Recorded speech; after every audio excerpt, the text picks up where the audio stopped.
সালামু আলাইকুম। সকাল থেকে শুরু করলাম। এই তো সবজিটা কালকে অর্ধেক করছিলাম ডিম দিয়ে, আবার আজকে অর্ধেকটা করে নিলাম। আর এটি পরোটা। আর শুক্রবার মানে অলসতা, সকাল থেকে একটু অলস অলস ভাব শুরু হয়, এই জন্য আজকে রুটিও বানাই নাই। এই তো এটা দিয়ে নাস্তা খেয়ে নিলাম। আর সকালে একবার চা পর্ব হয়ে গেছে, পরে এটা প্রায় 10টা 11টা বেজে গেছে, এখন নাস্তা করা হচ্ছে। আর এই তো করার পর আমি ভাত উঠে দিলাম, পেঁপেটাও কেটে নিছি। একটা গোটা পেঁপে ছিল, সেটা কেটে কয়েক পিস ভর্তা দিলাম। আর এটা মিষ্টি কুমড়া দিয়ে মাছ চচ্চড়ি করলাম। আর এই তো কিছু মাংস ছিল, আর একটু কলিজাও নিয়ে আসছে, সেটা দিয়ে বুটের ডাল রান্না করে ফেলবো। অনেকদিন ধরে ডাল খাওয়া হয়নি।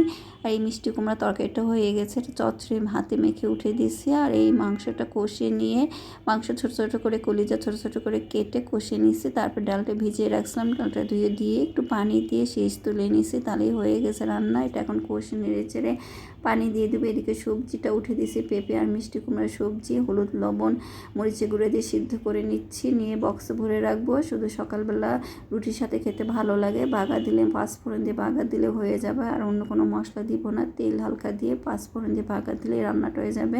আর এটা একটু অল্প জাল দিয়ে রেখে দিলেই সিদ্ধ হয়ে যায়। আর এই মিষ্টি কুমড়া তরকারিটাও হয়ে গেছে, ভাতটাও হয়ে গেছে। ভাত থেকে এখন পেঁপেগুলো বের করে নিতে হবে। এভাবে ভাতের মধ্যে পেঁপে দিয়ে সিদ্ধ করে খেতে ভালোই লাগে। শুকনো মরিচ, কাঁচা মরিচ, পেঁয়াজ, একটু সরষেতে লবণ দিয়ে ভর্তা করলে খুব ভালো লাগে গরম ভাতের সাথে। তো আজকে আমার তরকারি। আর পেঁপেটাও নিয়ে নিতে হবে, কারণ গরম ভাতের মধ্যে বের করতে হবে, পরে ঠান্ডা হয়ে গেলে পেঁপেটা শক্ত হয়ে যাবে এবং গরম গরম এই ভর্তা করে নিতে হবে। এই জন্যে নেড়ে চেড়ে দিচ্ছি ভাতটা হালকা হওয়ার জন্যই। তো হয়ে গেল ভর্তার আজকে আমার আয়োজন, বুটের ডাল দিয়ে মাংস, কই মাছ, মিষ্টি কুমড়া, পেঁপে ভর্তা আর ক্ষীরা।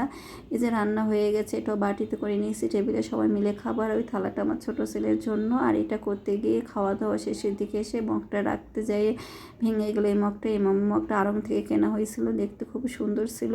তো ভাবলাম এটা ফেলে দিব না, একটা কাজে লাগাই। এই জন্য কিছু ডাল দিয়ে সাজিয়ে দিলাম। আর সবুজ কালার খুব সুন্দর লাগছে। আর এই স্ট্যান্ডটার উপরে দিয়ে দেবো, ভাবছি দেখি কেমন লাগে। আর কত বাজে, কত রকমভাবে এখানকার জিনিস ওখানে সরায়, তার ঠিক আছে। আজকে এখানেই থাকুক, কালকে আবার দেখি কী করা যায়।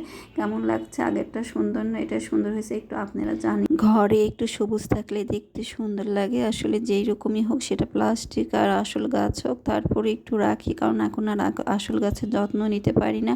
ঘরের কাজগুলো অনেক যত্ন নিতে হয়। আর এই বাসায় এসে আরও হয় না, এ বাসার কাজ করতে করতে সময় চলে যায়। আর এই তো এই অবস্থা। আর ভাবলাম ওই স্ট্যান্ডটা, ওই গাছটা নিয়ে আসে এখানে রেখে দিই, কেমন লাগছে।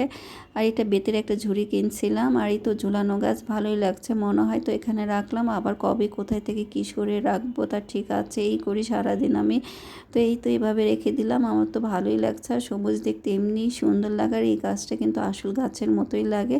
তো আপনারা জানিয়েন কেমন লাগছে। তো ভালো থাকবেন, আল্লাহ হাফেজ।